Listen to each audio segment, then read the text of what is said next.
Frugalist versus minimalist. It's the great debate. Who wins? We're going to unpack that today.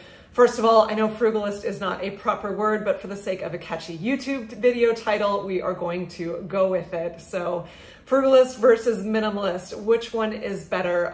Shout out to my friend Felix in Switzerland. Hey Felix, for this awesome idea. I've honestly not really given it much thought over the years. I don't really ever refer to myself as a frugalist. I've always used the term minimalist.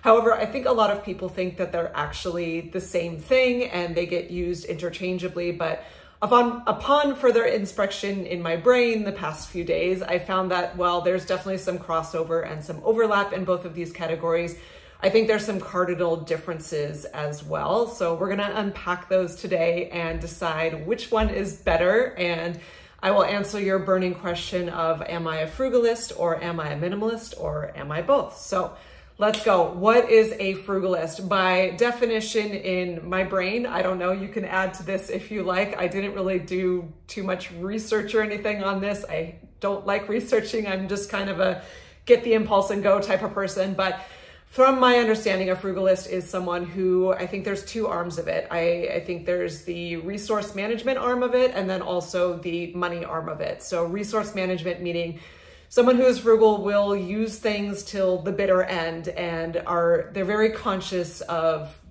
the products they're consuming, and they will say if it's a rag, they'll use it till the very, very bitter end, or things around their house they are very reluctant to throw out, and they will try and get as much use as they can out of it and then do things like repurpose it. I have a friend who if she has like a hole in her shirt and she'll repair it, or if it's really unrepairable, then she'll cut it and turn it into rags to use for like cleaning around the house. Or if there's old wood from say, something you're not using anymore, then to repurpose it and turn it into a table. I think that stuff is all pretty awesome. So that's kind of like the resource management repurposing thing. The other side of it would be, I would say, with monetary things. Frugal people tend to want to spend as little as possible. And so looking for coupons, looking for deals, looking for sales, and finding things that cost as little money as possible and spending as little money as possible. Okay, so that's kind of the synopsis of frugality. What is a minimalist? Kind of similar, but kind of different. A minimalist in general is trying to also be mindful of resource consumption, but tends to just have very few things around the home and use very few things in their life.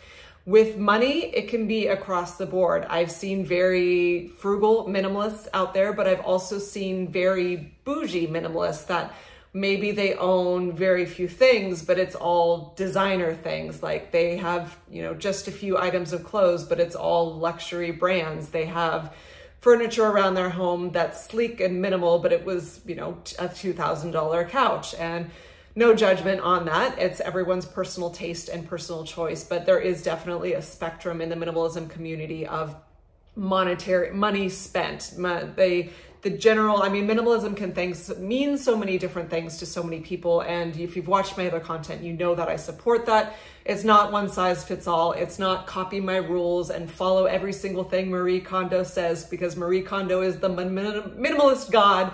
There's all sorts of different ways you can do it, and everyone will have their own priorities and preferences. But as far as frugality within minimalism, they aren't necessarily one and the same, because you can be a minimalist in that you have few resources, but you can still spend lots and lots and lots of money. Now, getting to the shadow side of both of these, where they both have awesome qualities, because it's wanting to A, essentially save money, and B, live with intentionality and not overuse resources. I think there are some shadow sides to these as well. With frugality, I have nothing really to say about repurposing things, because I think that's generally awesome. We've all seen maybe the dad that has that shirt or that old chair that just really needs to be thrown out. That can be a slight shadow side. But I think the darker side of frugality can be, and we've seen this there's even TV shows about it, hoarding. There are people who are obsessed with deals and it was cheap or it was on sale or I got it at the 99-cent store, And they are very, very frugal, but they are absolutely not minimalist, and they are absolutely not consuming with intentionality or consuming with conservation or sustainability in mind. These are the people that are constantly clipping coupons or hunting for deals or bumming around Walmart or the 99-cent store and just accumulating hordes and hordes and hordes of shit because it was a good deal. And they may be very frugal and they may be saving themselves money. However, they're just accumulating endless amounts of crap.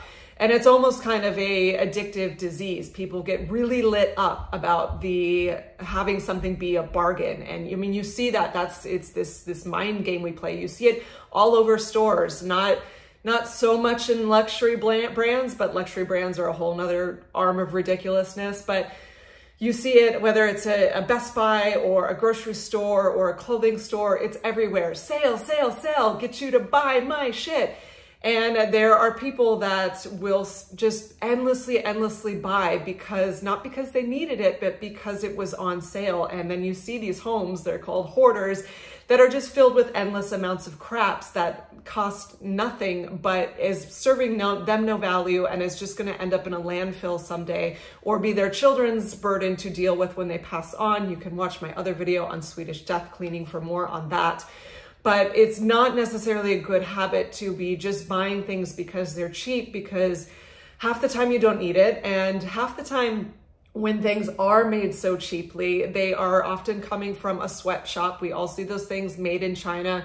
There are certain things when it's made in a different country where it's like like fair trade certified, and so you're supporting a local developing economy. That is wonderful. But when you see things like made in China, made in Taiwan, and it's this cheap little plasticky whatever the hell that is like $1, that was made in a sweatshop, and it's using crappy plastic most of the time, or like crappy synthetic materials for clothing, or just resources that are not going to be good for the environment. They were made by people that were paid pennies to make them, and it's going to just collect dust in your house or sit in clutter or end up in a landfill. So that arm of frugality is something I definitely actually do not support. And there's an expression by my Brazilian friend told this to me: buy cheap, buy twice. And while I don't support the ostentatious, ridiculous luxury brands that are just marking things up so insanely high for something that costs nothing to make,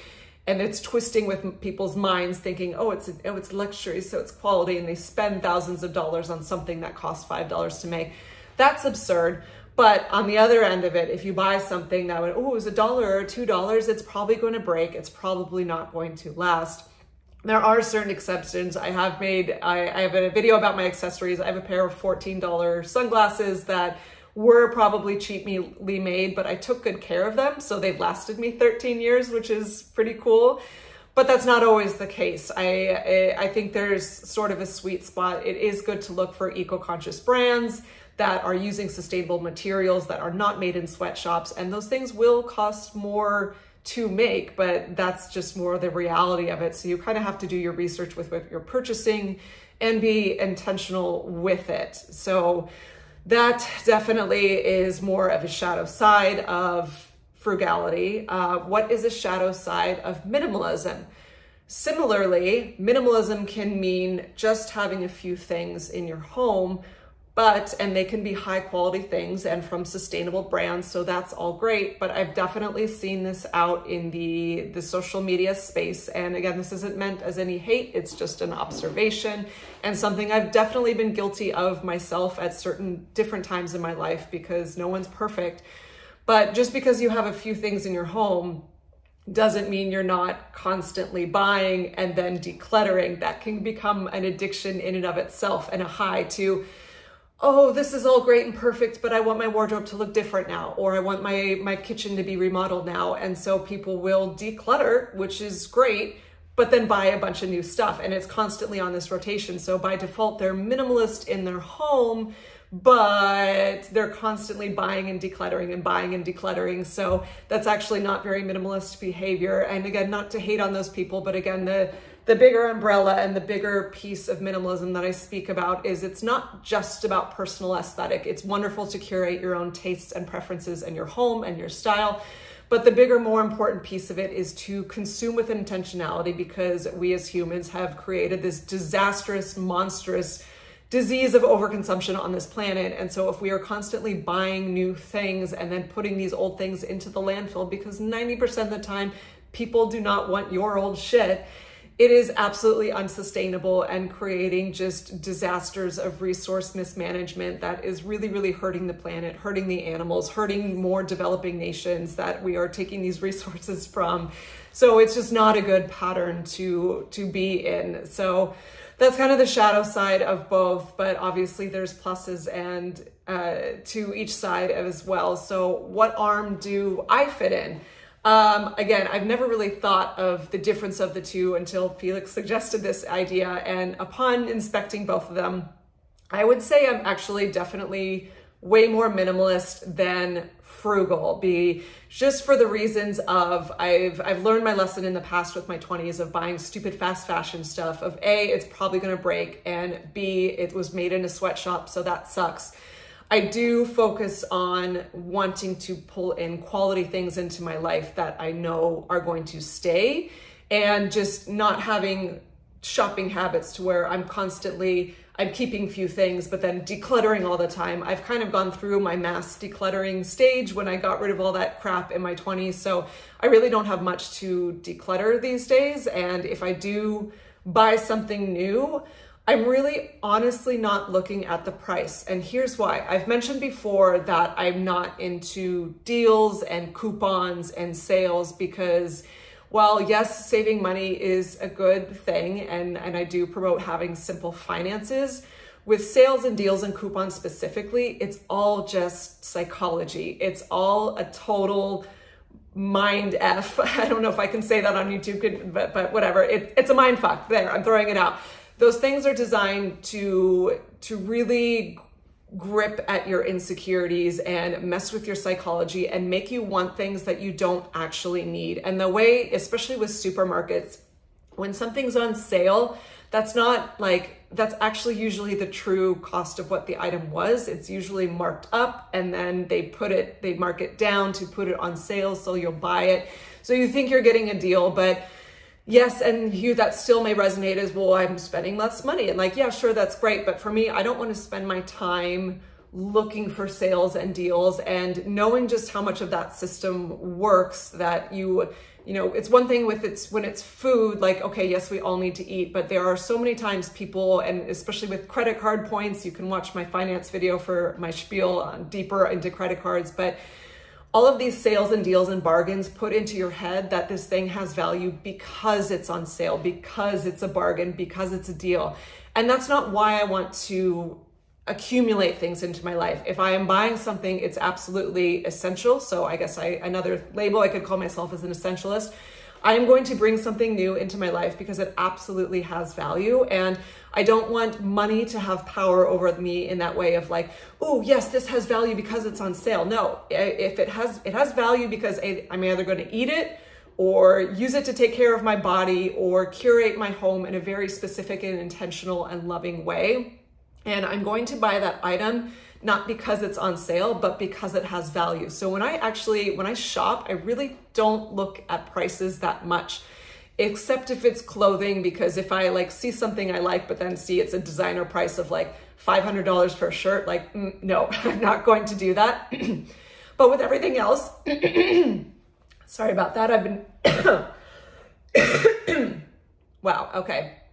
Perks of being a content creator and working at a loud restaurant. My poor little vocal cords lately are getting a bit strained, but we're back. Okay. When I'm looking at something, the question is, do I absolutely need this? Do I absolutely want this? Will it absolutely add value into my life? And then I'll look at the price and, can I afford this? Does it make sense? Okay, yes, I'll buy it. That's really it. I don't want to put all this mental real estate and power into money. I've mentioned before where, yes, we all need money to get by in life, but I don't want to, it's this religion that we've made up and we all sort of subscribe to, and it's not the most important thing in life. Yes, it's absolutely a tool that we all need as long as we want to play in society, but I don't want to be constantly obsessed about money, and I don't want to value it in that kind of way, if that makes sense. I will use it as a tool to procure what I need, but the focus is this thing what I really need and want? And is it sustainable to accumulate this? And will it truly add value to my life today and in a lasting means? And whatever the hell it costs, it costs. So I don't look for budgets and deals and coupons in that way. So in that way, I'm definitely not a frugalist in that. I do try to use things as long as possible. So I have that bit of it, but wow, the vocal cords are struggling today. So I guess we'll try to wrap this up. So I guess the moral of the story is I'm probably more minimalist than frugal, but I am frugal in that I'm not buying a ton of things all the time. And that's where the crossover is. So at the end of the day, who wins, frugal or minimal? They're both great. They both, if you're using them with the intention of sustainability, of intentionality with your purposes, and you sort of release the shadow sides of hunting for deals and hoarding on bargain crap that you don't need, or constantly decluttering so you constantly can have new shit. We don't want to do that either. But if you take the best of both worlds and the crossover of that and just live with intentionality and really are thoughtful with every single purchase that you make, then you will be winning in life, in my opinion. Okay, so that's the deal. Is it who won? We take the best of it. It's a tie. We can all win. There doesn't have to be winners and losers and everything in life. That's my trick lesson for the day. Thanks for hanging out today. I'm going to go drink some tea for my throat, and I hope you have a wonderful day. Bye.